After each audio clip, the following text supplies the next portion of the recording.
So good morning ulit. I-share ko naman sa inyo kasi itong mga alaga natin na ano to, 24 days since walay. So 24 days sa mga kapigmate since walay itong mga to. Ang pakain nila ay pakain nila grower feeds at dry feeding tayo dito mga kapigmate. Ayan.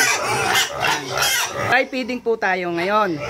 May isa rin tayo subscriber na yung kanya raw gusto niya mag wet feeding kasi ang alam niya daw ay marami raw nagsasabi sa kanya na ang wet feeding daw ay maganda raw sa mga baboy. So wala naman ako sinabi na pangit doon kasi maraming gumagawa nun. Kahit ako nagwe-wet feeding din mga kapigmate.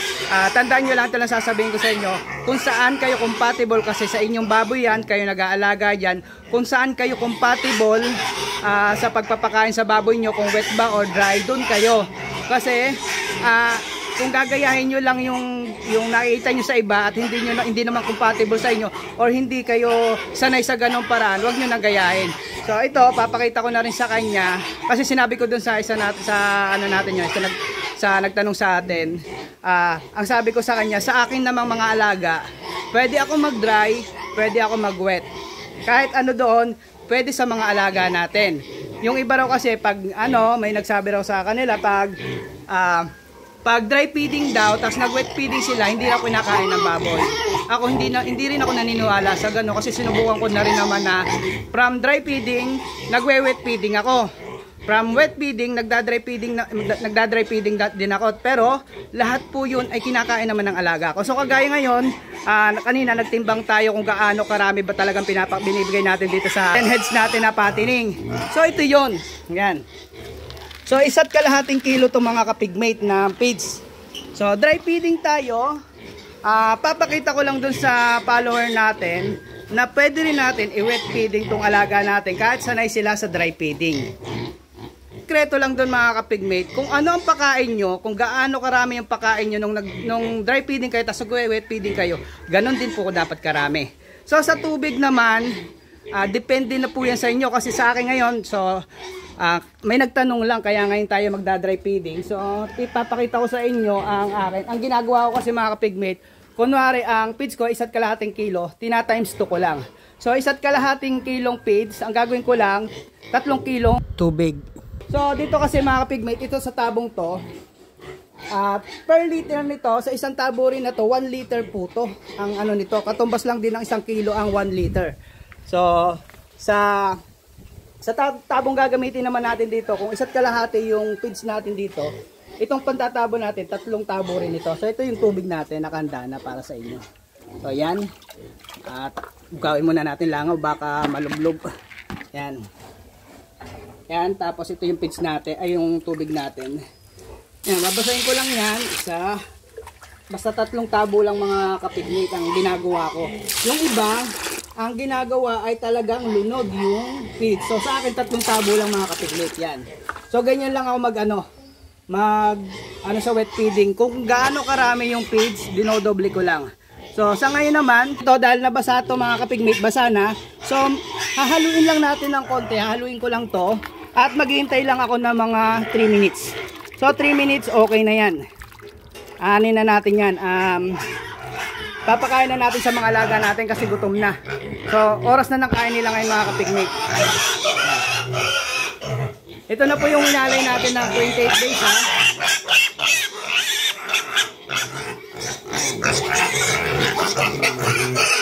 Mga gutom na. So habang naghihintay tayo ng 3 minutes mga kapigmate, pasukin natin yung kulungan nila. Pakita ko sa inyo yung dumi nila. So palang ako pagpasok sa kanila kasi yung sinelas ko na papasukin natin. Patatayo.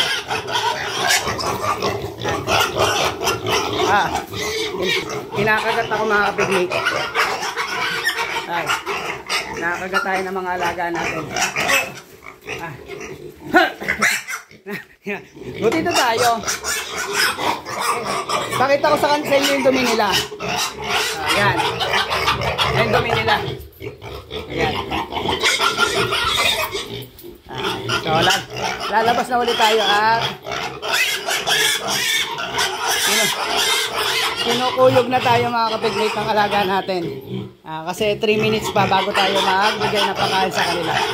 Lulusawin lang natin ng konti. Ayun na. Mga bubo nandun. Ayan. So labas na ulit tayo at check natin kasi mga kapigmate sa akin naman hindi ko na binababad na matagal yung feeds. Pag alam ko na nalusaw na siya, na-dissolve na o nag-ano na siya, wala na yung bubuo, pinapakain ko na. Ayan, so ito, yan lang natin o. So, kasi ang grower feeds mga kapigmate na pigrulak, mabilis lang siyang matunaw. Ayan o. Ayan. Tapos ito, pag hinintay pa natin na matagal-tagal mga kapigmate, pag hinintay natin ito na matagal, mamamalayan natin yung tubig niyan ay puro feeds na. Ano yan, aapaw na yung dadami yung feeds niya, tataas, pero yung tubig niya may iga na. So hintay-hintay lang natin. So ba? So hindi na natin hintayin mag 3 minutes mga kapigmate at talagang nagwawala na sa gutom yung mga alaga natin. So ibibigay na natin. Okay na to. Yan. Okay na yan. Bibigay na natin sa kanila.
Ayan lang natin to.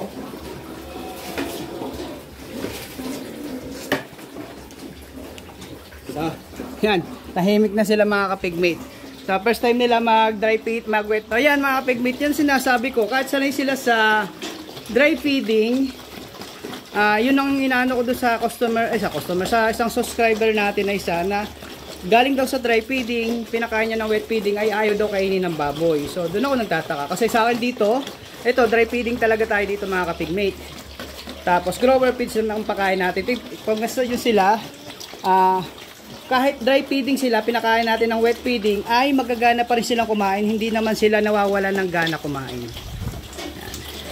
Pasok tayo sa loob. Yan. Ngayon, panigurado, hindi tayo kakagatin ng mga yan. Hindi tayo ano-anohin nila at may pagkain na sila. Yan. Ayan. Tambay tayo dito.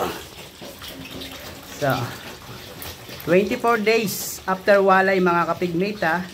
Tapos 28 days nang winalay natin. Yan. Dry feeding tapos ngayong araw na to. So wala nang sanay-sanay na mangyayari. Hindi na natin sila pagpapraktisin pa mag wet feeding, hindi na. Direct na tayo. Galing sa dry punta sa wet. Tapos yung dami ng pagkain nila nung dry feeding sila, same lang ang pagkain natin pag wet feeding tayo. Ang kagandahan mga kapigmate sa wet feeding, yung feeds nila ay tunaw na bago nila makain. Sabi natin na mabilis lang maano. Ay, ito, wala sa akin. Naghahanap pa sila ng ano. So, yan. Pero kasi sa akin mga kapigmate, kaya mas gusto ko ng dry feeding kaysa sa wet feeding. Mabilis makontrol yung dami ng pagkain nila. Kunwari habang nagpapakain ako, pag naglagay ako dyan ng feeds, pag may napansin ako na mabilis umalis agad, ibig sabihin busog na yon, tas marami pang feeds, madali kong nababawasan o yung dami ng kinakain nila ay hindi ko binibigay lahat. Pag ganito kasi mga kapigmate na wet feeding tayo, pag sumobra yung kain nila nung huling kain nila, tapos nagpakain tayo, biglang may umalis, ibig sabihin busog na yon. Tapos yung iba kumakain pa, Hanggang mamamalayan mo yung iba nag-aalisan na, pero may mga pagkain pa dyan. Naano ko sa kanila, iniiwasan ko talaga mga pigmate, mag-overfeeds yung mga alaga natin. Di baling magbitin sila, di bali po mabitin sila sa kain, wag lang po sumobra sa kain. So ganun lang po yung ginagawa ko. Masyadong sensitive, masyado akong matalas yung mata ko pag nasosobran sa kain yung mga piglet. Kasi ang laki ng nawawala mga kapigmate. Ang laki na ipinapayat nila pag may nagtais sa kanila. Ayan, bus na. So ito mga kapigmate, napaliguan ko na kanina umaga. Kaya ngayong maghapon, hindi ko na sila papaliguan. Sa ngayon, habang bake pa sila, sa maghapon isang beses lang tayo kung magpaligo.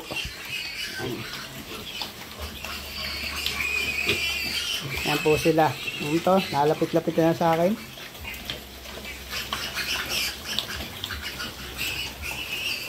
So, hintayin natin matapos mga kapigmate ha. Papakita ko sa inyo ang reaction or kilos nila pagkatapos kumain. So, ayan mga kapigmate. O, tapos na nilang kainin. So, ubos lang. Sandali lang nilang maubos yung 1.5 kilong feeds. So, ayan. Kahit sinasaid nila, papansin nyo, hindi na sila humihingi. Hindi na. Yan. So mamaya na uli ang pakain natin. So ganun lang po karami yung pakain ko, 1.5 kilo. Tapos may nagsabi na yung galing sa dry feeding, nag-wet feeding tayo. Kung may magbabago pa sa kain ng piglet natin. So sa nakikita ko mga pigmates, so nakita nyo naman, dry feeding tayo, tapos bigla tayo nag-wet feeding. Same ng dami ng kain ng alaga natin. So ganun pa rin, walang nagbago sa mga piglet natin. Yan. So malalakas pa rin kumain, walang hindi kumain, o sabihin na walang umalis agad hanggat hindi ubos. So ganun lang mga kapigmates. So kung may mga tanong pa kayo, o kung may gusto kayong mga ganito na lang, kung dahil may mga alaga naman tayo dito, pwede nating pag-eksperimentuhan yung mga gusto nyo malaman. So gagawin natin. So dito, yung kanina, sinubukan natin na galing sa dry, bigla tayo nag-wet feeding, kung ano mangyayari sa piglet. So sa ngayon, okay naman, wala namang nabago sa lakas nila kumain, malakas pa rin sila kumain. Pero hindi pa yun tapos mga kapigmate ha. Mga after siguro, mga pag nagpakain na ulit tayo mamaya, check natin kung may magtatay sa kanila or kung may lalambot yung dumi sa kanila. So check natin. Pag wala, ibig sabihin walang naging problema yung ginawa natin na galing sa dry feeding, on the spot, nag-wet feeding tayo dahil may nagtanong lang. Pero ibabalik ko rin sila sa dry feeding mga kapigmate kasi mas para sa akin mas okay ang dry feeding. Para sa akin para sa akin. Pero wala akong sinasabi na hindi magandang wet feeding. Depende po 'yan kung ano ang mas pabor sa inyo or mas sabihin na mas gamay nyo or kung saan kayo sanay, yun ang gawin nyo, wag yung nakasanayan ng iba. So, yun na lang mga kapigmate. Magandang araw sa inyo. Piglet natin na bagong kain. 24 days after walay. So, yan. Good morning, good morning.